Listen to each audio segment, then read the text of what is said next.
Hello, hello, hello. Welcome, welcome, welcome. Come in, come in, come in.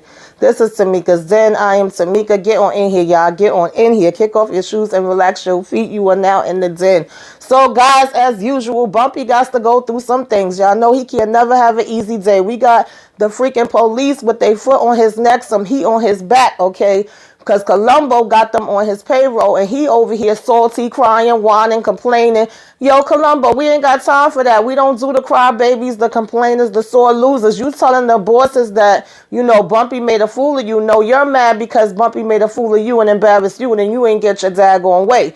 All right, so now you over here talking about John Cesar supposed to be coming in. You got a post call from him, a.k.a. Monsieur 98, and whoever got the police on their side basically is who he gonna be rocking with. So you're gonna show Bumpy, I got the power, all right, and go after him now. So the bosses is telling you good luck with that because now we got Mr. Captain Phil's in the building and according to Mamie, he's a good man and, he's looking out for the people and want to do the right thing. But is he? Meanwhile, Stella, child, you whining and crying too. And you over here talking about, I don't know what I'm alive for. Girl, I'm asking the same damn thing, saying that you ain't got no friends. At the rate you going, if you keep going in that damn direction, girl, you going to get exactly what you begging for. And I don't think I would care too much. In the meantime, Bumpy and Battle, they got to team up and try to go against the 27th precinct. And Malcolm is out here with an X on his back too, as he's over here, and Mecca with Elise finally joining him, where they are trying to stop him from making this speech. Let's go ahead and get into this episode, y'all. So, of course, we started out with Columbo sitting with the bosses. And they like, what is this? What are you here for? What are you trying to say? Okay. He said, go ahead, let him talk. And he said, well, Bumpy, made a fool of y'all at the last meeting. And so, here's the postcard I just got. And John Cesar is going to be coming into town, and basically, whoever got the police on their side, that's who he gonna be rocking with to get these shipments in here. Well, what did Chen have to say about this? Well, Chen says he supports me and whatever I'm gonna do, if that's the way I want to do it, of course, with you guys, permission. He's saying how, of course, Bumpy would have been, in charge of everything had that dope not burns up in the riots, and we all know that. But my thing is, if that's the way it was gonna be anyway, what the heck is the difference now? Why y'all so mad at Bumpy being in charge? At the end of the day, he was bringing y'all the money, and as long as the green is right, was, y'all was all right. And so they was basically saying like, well, good luck with that because we got this new black man that's the chief of staff, the chief of police, right? Now, of course, they didn't say black man, they used the derogatory term, but they was like, he's holding all the cards. And so Columbo's just basically like, we will see about that. He was like, they was telling Columbo that, we will see most of the times, they're going to be hands in hand, thick as thieves. And so he talking about after the riots, every black face they see, has a huge figurehead, nothing more. And so he was like, no one, can move in dope in Harlem without the 27th precinct, not even Johnson, not you, not me, not nobody. And so, of course, Columbo's like, okay, calm down, fellas. Don't worry about it. He was like, cops don't care about black or white. They care about green. I think that's what everybody care about. So Columbo probably got a point with that. Now, moving on along, we are seeing Bumpy and Battle sitting here in this club talking. He's saying, is there going to be any problems? Asking Bumpy, are we going to have any issues? And Bumpy was like, things always get a little shaky with the Geechee. He like, nah, I'm not talking about that, okay? He is talking about these daggone Italians, as he should be. And, in the middle of them just asking about whether it's going to be trouble or not, who the heck you think busting up in the damn club with these cops that Columbo done pay? You shooting up in the damn ceiling telling everybody to get down, and Bumpy standing up looking at them like they freaking crazy. And, of course he is like, yo, my freaking club, my club, like they came in my club. These damn people done lost their mind. Chance comes and tells him like, they so stupid. They didn't even go to the safe or anywhere else to take the money. They basically just took money out of the chip jar. And, Bumpy is saying how he didn't recognize these faces, but he knows that they came from the 27th precinct. So now when he gets home, Mamie is all worried about him. She greeting him at the door, making sure that he's okay. And she starts to tell him about Captain Phil. She's like, yo, this new captain just started. He seems really good. I met him. He wants to do positive things. He wants to make changes. He wants to go against, crooked police. And he was like, yeah, well, you do know what I do, right? He's not going to want to help me. And she was like, at the end of the day, you're a businessman. And he says he wants to protect black businesses. He wants to be the change and make a change. And I really think you should go talk to him. So Bumpy was like, you always looking out for me, aren't you? And basically gives her, a little hug and a kiss for her support. Because we know the last time we seen Mamie, she was a little bit, in her feelings over Bumpy and the things he was doing and saying it was her first time ever resenting him.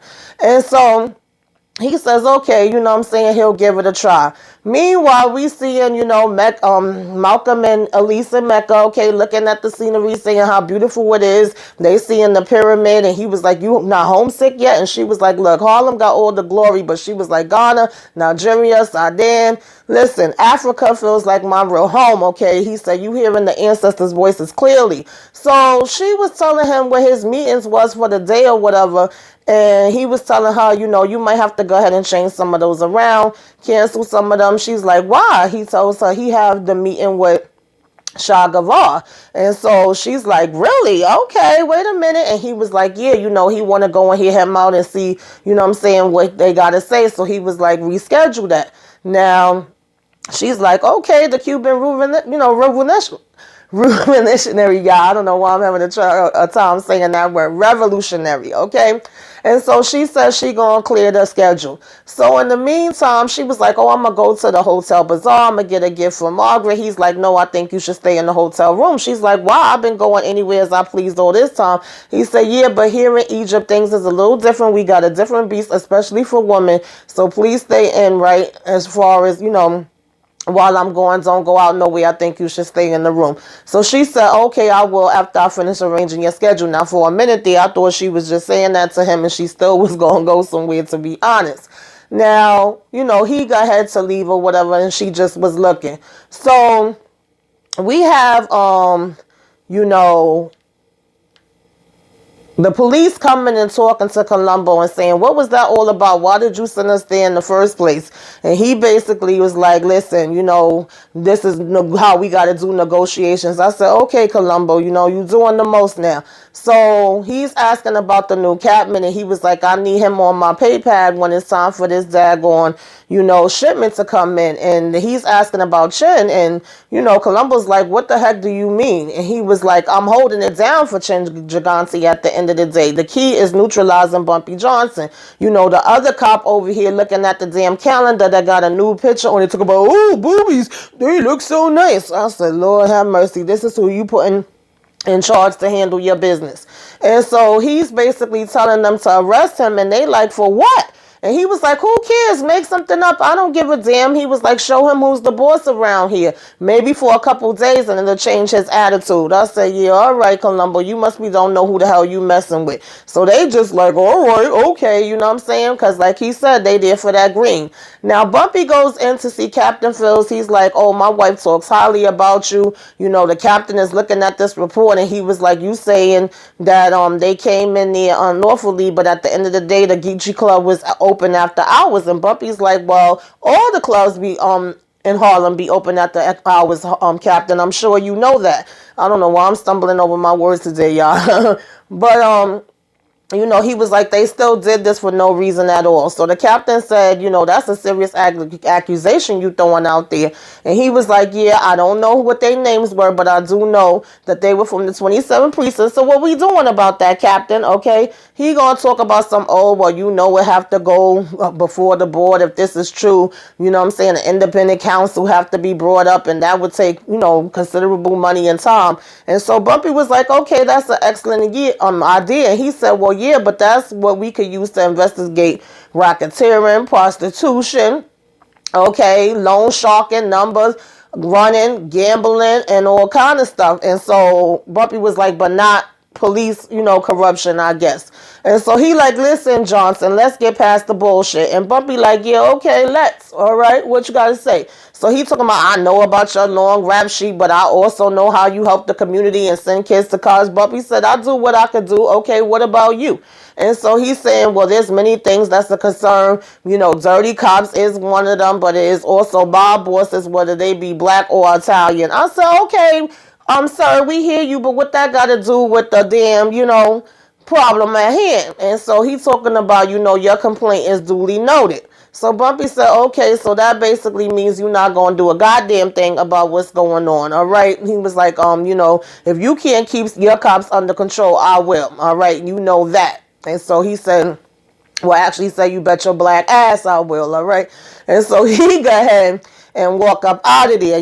We going to see what Captain is talking about after that. So now, we get to back to Columbo's or whatever, and Stella coming in freaking complaining and whining. He's saying, oh, nice of you to show up. Oh, I didn't know it was strict business hours. And he was like, yeah, well, it is. So she basically was like, well, I don't understand why you want to help me so much, seeing as all I do is take messages for you. It shouldn't matter or whatever. And he was like, you're right. You take messages for me because I'm trying to keep you alive. We back to that, and I don't understand what you're keeping me alive for. I'm bored. I'm lonely. I can't go anywhere. I can't do anything. I have no friends. Boo hoo hoo. Right? So he's like, girl, like, get over it. You know what I'm saying? What the hell are you complaining about? He was like, what can I do to put a smile on your pretty face? She was like, you could give me my freedom.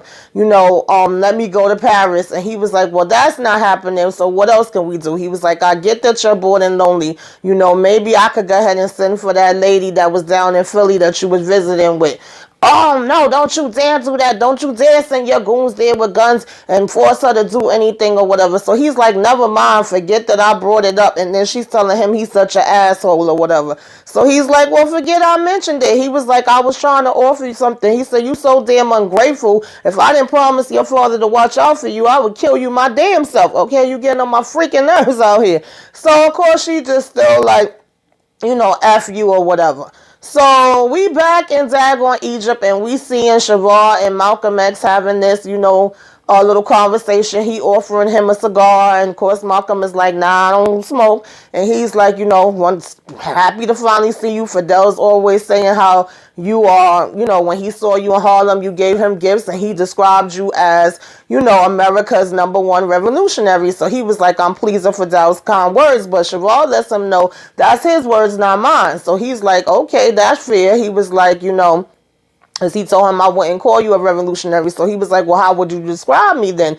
if you don't mind me asking? And basically he was saying that he's an advocate, you know what I'm saying? But he was like, as far as being a revolutionary, you have to fight with more than just words. And Malcolm said, don't get it twisted, all right? If I got to get up and down and fight, I ain't, you know what I'm saying, want to back down. I'm all here for it. So he was like, well, you're a minister, So he was like, if they hear your cry, all the heavens will open wide or whatever the case may be. So he was like, well, you're talking about my, speech at the Pan-African Conference, aren't you? So he was like, yeah, we need their support in the, worldwide struggle for liberation or whatever, and they eat all your words, you know what I'm saying? They eat right out of your hands. And so he was like, they would listen to you. And he was like, well, I'm here about, our people struggling in the damn United States, all right? And so he was like, well, you're talking about the crimes that's committed against your people in a racist country or whatever the case may be.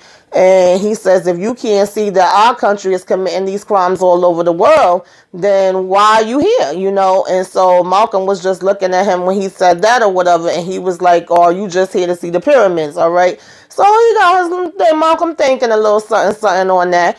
And then, basically, while Mamie is back at the hotel, she getting a knock at the door where they're like, oh, this is security, hotel security or whatever. So she's opening the door like, yes, can I help you? And he basically is telling her like, well, first he's like, is Malcolm Shabazz here? Which they knew he wasn't there. She's like, no, I'm sorry, he's in a meeting. He was like, well, you're the assistant of him, right? So she's like, yes. He was like, please come with me. She's asking why. He's just saying, please follow me. I was a little nervous for me, Elise, right? I was definitely nervous for her. So she go ahead and follow them, and she get there, and another man comes in saying thank you, and then he gonna say to her, thank you so much for coming when they asked. And she was like, they didn't ask, because if they asked, I wouldn't be here. I said, I know that's right, Mamie, And he basically was like, that's fair. So she's like, what is this all about? What the heck do y'all got me down here for? And he told her his name is Gregory something, and that he was with the State Department, and he wanted to talk a little bit about Malcolm Shabazz. She said, well, why don't you talk to him? You know what I'm saying? What do you want to talk about? And he was like, we want to understand, what's going on with him, and we know you the secretary and he trusts you. So he was like, we know that he's a proud man and a stubborn man or whatever, and he won't listen to reason. And so she's just still sitting there looking at him, and then he basically was like, we don't want him to give the speech. Okay, that's what it boils down to. And she's like, why? He was like, we know that Malcolm could end up being a problem or whatever, and spreading, communist propaganda and all of this, so it's in the best interest. So she was like, what exactly, are you saying? Who exactly are you? And he was like, look, Africa's in a tinderbox right now. You got wars breaking out all over. So he was like, they would love nothing more than to have a stronghold here. So she was like, what does that have to do with Malcolm? And he was like, well, the things that he's talking about, like liberation and resistance and stuff like that. And so he's like, we can't have that socialism and communism and all of this, going on. And she was like, Malcolm is no damn communist. So he's laughing at that. And he's like, look, he's free to say whatever he wants on American soil. But here is different, in Egypt, the Department of Speech could cancel his speech. And so she was like, no, nobody's canceling it, and he's not going to want to step down. He's going to want to do it. So he's like, well, rumor has it that somebody in the mosque in New York had tried to kill him. I said, how the hell y'all know about that? Talking about, is it correct? So she was like, I have no idea. Okay, she stood 10 toes down, and he talking about some Miss Johnson, I know you care about this man, and believe it or not, so do I. We trying to keep him safe too, because at this point, he has a lot of enemies, all right, and he don't need more. So, of course, we already know what direction this is going in. Now, getting back to Bumpy and they talking him, chancing that about everything that went down, and the fact that they already got cops on the payroll, but this is still happening. They still trying to come at him every which way. They was like cops that they know for years is barely even talking to them. So whoever, got to these cops put the fear of God in him. And he was like, it's either way it's Colombo. And then they said, any luck with that daggone new captain? And then he says he's another token that's talking about making changes or whatever. So, of course, now they want to see what they're going to do as far as this Geechee goes. And, without the cops, what's going to happen with them, right? Because if they get pinched, then it's a whole different ball game without them. And so they like, well, what do we do now? And so they was like, well, asking about Alessandro, and they said, well, he's not at the 27th no more. He's all the way in Midtown. And so he says, well, dirty cop is a dirty cop. Give me Alessandro. All right. So now we got Dag on Stella. She take her freaking behind to talk to the FBI again. I said, girl, you don't learn. She telling them all about how she worked with, no, she ain't even saying work with Colombo. She's saying she's a prisoner of his. He was like, how exactly are you a prisoner? Oh, he got me an apartment. He makes me stay there. He makes me, go to work for him or whatever. I don't have no freedom. He got me guards all the time around me. The only reason why I got here is because I told him I had a gynecological exam. So he was like, okay, well, you in pretty close proximity to him then. She's like, yeah, unfortunately, yes. So now his bright idea is for her to get him information on when the next shipment is coming in. He wants her to go ahead and work for them and be a damn informant for them. And she was like, basically, you want me to do your damn job for you, But he tells her if she does this, is a way for them to basically move her out. And she was like, oh, is it move me out to Paris? Because we know how badly she want to get there. So now she's agreeing to work with them to tell on damn Colombo so she supposedly could get this trip to damn Paris. I said, girl, you just really want to damn die, don't you? Now, in the meantime, Alessandro does come in and talk to Bumpy or whatever, and he's telling them about, everything that's going on, and he's like reminding him of all the money he's giving him or whatever the case may be, and asking him for help. He was like, I'll put your kids through college or whatever, because Alessandro was saying, man, I could get my balls cut off for helping you out.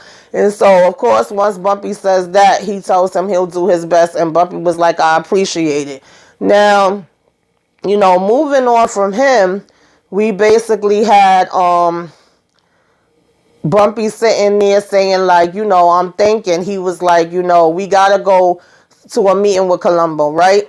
That's what it's gonna boil down to, him and me. We gotta have this conversation, because if not, he gonna keep playing around, dancing on my damn head. Now, we have, Malcolm in the room, and Elise telling him about the meeting she went to, and he was like, State Department my ass. That basically was the CIA, all right? I know the damn CIA when I hear it. And so he was like, they trying to intimidate me even overseas, the U.S. government. And she was like, that's not good. And he said, listen, it is what it is. They trying to get under my skin. She was telling him she's scared now. She was like, I know how important this speech is and how much you've accomplished already, but maybe we need to go ahead and take a break. And he basically told her, like, listen, this is what I have to do. Allah is telling me what I got to do and I got to listen. And she was saying how, basically she's scared for his life. And he said, when his time come, it just come. That's what Allah want, but he still got to do what he got to do. So, it is what it is with that, right?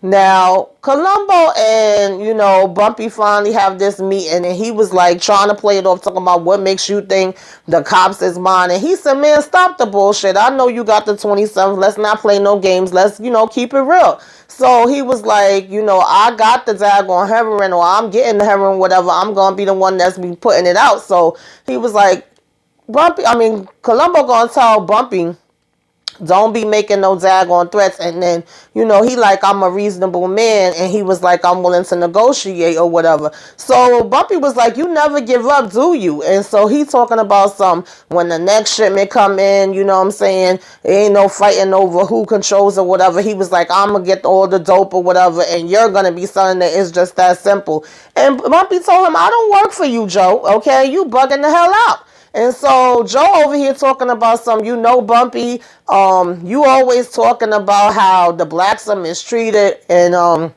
he was like, listen, I don't agree, but I made you an offer by any measure, and you didn't take it. You turned it down. So again and again and again, I tried. So he was like, now you talking about being in the cage. That's your own bullshit. He was like, I'm starting to think you a little bit racist or whatever, right? And so Bumpy was like, you want to make a deal now? And he was telling him 50-50, full partners, equal partners. So Columbo's still getting freaking cute. Oh, you want 50-50? It's too late to dictate terms or whatever. He was like, I stood up and I was fair on behalf of you in front of the families, and you basically made me look foolish in their eyes. So now it's no more deals. What did you tell me the last time? F me. No, it's F you. You got battle on your side. He was like, with all due respect, you know what I'm saying? No, that's a big no for me, dog, to your deal, basically. And he's like, let me show you something. Bumpy was saying that's what I thought. So now he was like, listen, those cops is going to be cracking down on you every chance they get, or whatever the case may be, you and Battle. And so he was like, you can't control all the cops. And then Columbo was like, yeah, well, I can control them more than you. So this is when he telling him, let me show you something. And when he opened it up, he got damn Alejandro Child in that damn trunk with a damn bullet in his head. I said, oh Lord, Columbo, you are doing a lot, okay? You are doing a whole freaking lot. Now, in the meantime, Bumpy had went back to see, Shaw again, and they bringing in food, and they sitting there talking, and, Bumpy sitting there eating a little of the food, and he said, you willing to let the CIA play hide and seek and scare you on your mission? And he said, well, they targeted my assistant. And he was like, if anything ever happened to Elise, I would never forgive myself. So, Shaw is telling him, like, yeah, that's a safety luxury that we can't afford or whatever, right?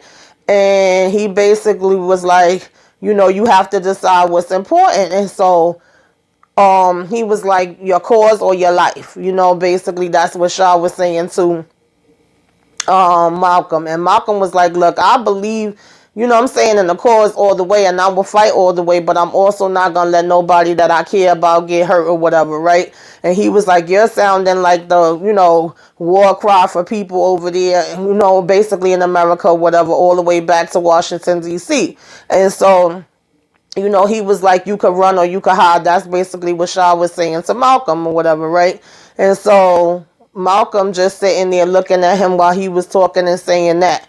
Now, he was like, you really think the CIA will kill you for giving that speech? And he was like, shoot, they done far worse, all right? So, I mean, why wouldn't we, And, Shaw was basically saying if they wanted you dead, you would already be dead. So, they would have already killed you. I said, yeah, okay. Now, Malcolm was just looking at him when he said that.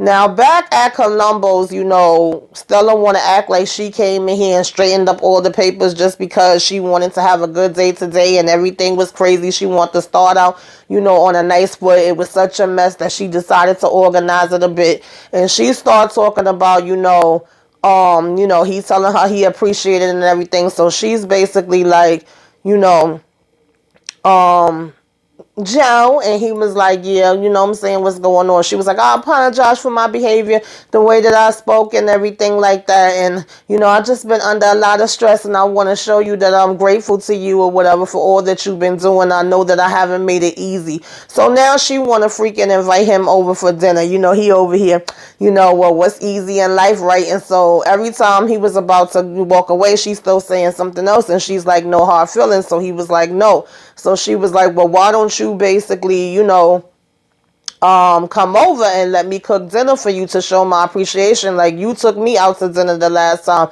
Let me cook a dinner for you at my house this time or whatever, right? Why don't you come over about 8? So he looked like he was thinking about it for a minute, like whether he should or shouldn't. And then he said, yeah, sure, why not? I said, child, Columbo, don't fall for it, okay? But at this point, the way you coming at the daggone Bumpy, I wouldn't give a damn, telling him she gonna make her dad's favorite. So he was like, okay. So, moving on along, these cops tried to press Bumpy and tell him they gonna arrest him, that he have to get up. Bumpy's asking how much do Columbo pay y'all, and they were like, are you resisting arrest? He's here at this restaurant or whatever, and they was like, hands behind your back. And then Bumpy stood up and was like, make me. So the next thing you know, Chief come walking in and he's like, yo, they trying to arrest me under Columbo's orders. And so Chief tells them, I followed y'all here and I know what y'all doing. He was like, I want to see y'all back at the office in a damn hour, because everybody in the restaurant started going off and saying, leave him alone. He's an innocent man. He didn't do nothing. And the chief was telling them to settle down. So when they walking out, Bumpy was asking him like, well, what made you come or whatever? What made you save me? And so, he's telling Bumpy like, we not all bad or whatever, at the end of the day, I want to do the right thing and I want to do my best to change the system or whatever the case may be.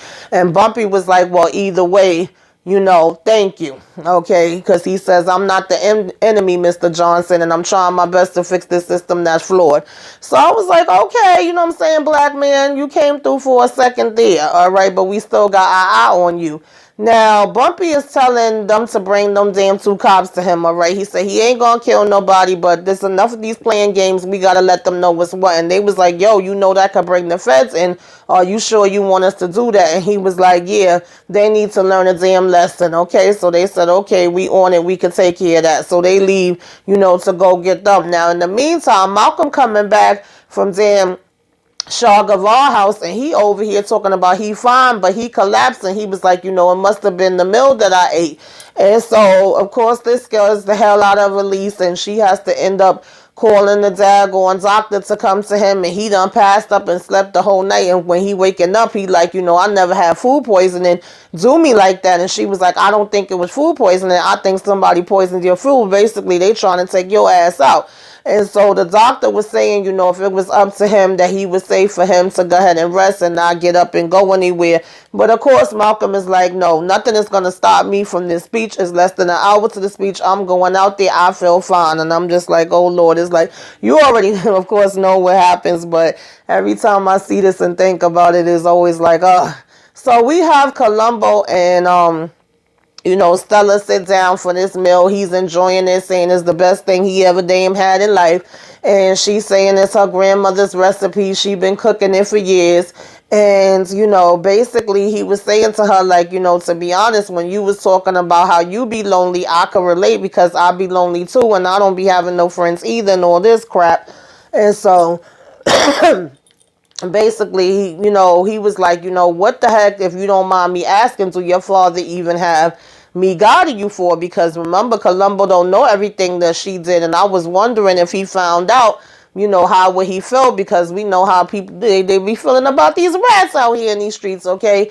So she basically tells him, of course, not the whole damn story, but a big piece of it, that, she was mad at her father because she was like, did my father tell you why I needed protection? And he was like, I learned a long time ago not to ask questions. You know what I'm saying? That's not my damn business. And so she volunteers and tells him, like, well, he killed my husband. He was responsible for him being killed. So at the end of the day, I wanted him to pay, and I turned him out over to the feds. So he was like, wait a minute. You turned your damn father into the feds? And she was like, yeah, after that, I went to the jail and I saw him and we made up, or whatever the case may be. Because he was like, you ratted out your damn father? So I was like, yeah, y'all made up all right, damn Stella. So she's talking about, he took responsibility for what he did and I forgave him. So she's telling him, well, her father really wants to know, because he was saying a relationship with the daughter and father, you know what I'm saying, is the most important thing in the world or whatever, right?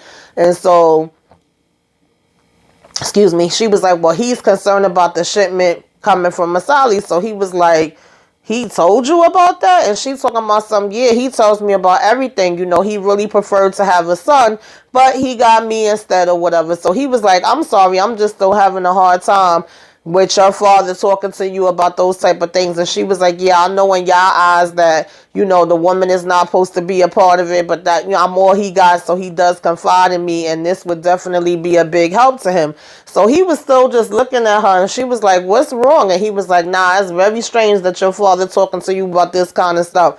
So I don't know, Stella, because I'm pretty sure he gonna double check on this to make sure it's right. But she was like, telling him he trusts her and all of this stuff. So she was like, he thinks you're doing a great job holding the fort down while he's away. So he's like, well, thank you. So he ends up saying that, she could tell him that the shipment is going to be here soon, and that as soon as it does, he's going to be taking charge of stuff. So she's like, okay, he's going to be very happy to hear that. And then when he was leaving, that's when he was basically telling her, like, that he understands how she feels in terms of being lonely sometimes, and that it was an incredible meal. Thank you. And so he going to talk about when you told, on your father, whatever the case may be, that doesn't make you a rat. That's not in your blood. It's just that you was grieving and heartbroken about what happened. I say, yeah, whatever, you know what I'm saying? So he was like, you understand that, but I have a feeling he knew that she was trying to, set him up or whatever, right? And so she goes, and we see that it's a big recording thing that she have there. So now, mind you, it was funny to me that when she was taking the recording thing to the FBI to give it to him, she got this damn scarf on like she supposed to be incognito. And the damn machine is so freaking big. I said, listen, how the hell y'all got that big ass machine passing it out in public and nobody ain't supposed to know what the heck is going on? It was like not even trying to hide it and play it off. And then when he opens it up and play it, it's like, oh, woo, woo, woo, woo, woo, woo. And he was like, why is it like this? She was like, I don't know. I ain't got no control over your machine and what the hell go on with it. So we got Chance and that, they coming to get these damn cops. So he's playing it off like he's drunk. He's like, yo, officer, you want some of this? And they laughing like, really? Look at this damn guy. Who the hell does he think he is? He was like, why would we drink off of course, an N-word's lips, right? And in the meantime, while they busy looking at him, Nat roll up and put the gun to the head and was like, yeah, let's go. Okay, you taking a trip with us. We going to see Bumpy. Malcolm gets up, he gives his speech, he talks about how the rights is violated every single day, and if we don't all stand together and fight together for what's right, and act like this one's problem is not the other one's problem, then we gonna be continuing to have these issues, right? Together, fighting for everybody, we are stronger. And Elisa's just sitting there smiling at him while he giving his speech, and we switched over and transitioned to Bumpy with these damn cops laid out on the floor, and him telling them, y'all better go ahead and start spilling it and telling us who's all on the payroll and who's doing what. First they trying to say, we don't know, but at the little waterboard and little slice of the damn face, honey, we gonna start speaking up, even though we trying to act hard and keep saying we don't know shit, okay? So the next thing Bumpy is actually walking into the captain's office and handing him a damn, two resignation letters saying that it's from the police. And he was like, where's these two officers? You didn't, hurt them, did you? Are they even still alive? How did you get these daggone letters or whatever? And he was like, oh, I guess, Bumpy tells him, I guess they was feeling real guilty. And so, he was like, Here's the resignation letters. Here's the badges from the officers or whatever, the two crooked cops that shot up my club. And so he's looking all like, are you freaking kidding me? You know, and Bumpy's like, yeah, I guess they had a guilty conscience. You know what I'm saying? They came forward. They wanted to give all their stuff in and let us know what's going on. And so basically Bumpy was like, well, what if I did hurt them? What the heck you gonna do about it? And so he stood up and he says to Bumpy, I can do plenty. And he says, oh, I don't think so. And he was like, and why is that? Bumpy said, I got signed confessions from them and they told me a whole list of people that's been down and dirty with them, all right? Every single cop that's been taking money from the mob. And he basically was like, including okay, your ass, bitch. I said, what? Captain Phil's, you in on it too? So Captain Phil's talking about it. What you gonna do with that? He said, I'm gonna hold on to it, okay? That depends on you. And he was like, I made copies for safekeeping. So, you know, Captain Phil's talking about if I didn't take it, they would have rebelled against me. You know, this hate is enough. You know, I can't, you know, get anywhere if I don't. And he was like, so you threatened me with the Italians or whatever when you was taking from them the whole time. And Captain Phillips was like, I wish I could jail all y'all asses, okay? To be quite honest, he was like, but the culture's not going to be changed overnight. I have to make some compromises to do the best that I can, you know, with a messed up situation. And so Bumpy told him, you need to find out who your enemies are, your real enemies, okay? He basically was like, until that motherfucker, okay, you on my payroll. You work for me. How you like dumb apples. And that was how, you know, basically the episode ended, you guys. He just turned around and slammed that door in his face and Captain Phillips was looking stupid. And of course, you know, we seen what's his name, Jean Caesar, aka, you know, Marcellus 98, Monsieur 98, getting on this flight 772, all right, on his way and coming through to the baggage claim. So what y'all think gonna go down next? Y'all put it in the comments. Let's discuss, honey. What you like, what you didn't like, what you see coming for this daggone next episode. You know, so Stella didn't rat out Columbo. She changed her mind. Do we see, you know, love in the air for these two, child? Probably so. I would not be surprised. They look together, but we shouldn't have a problem with that because, you know, he got a problem with everybody that damn Stella be getting with. And, you know, now that Bumpy got the daggone Captain Phil's, what's going to be Columbo's next move? Let's discuss it all in the comments, y'all. All right, make sure you like, comment, share, subscribe. If you are so inclined, give me a wave. Let me know you came by. Put some flames up in the sky. Till next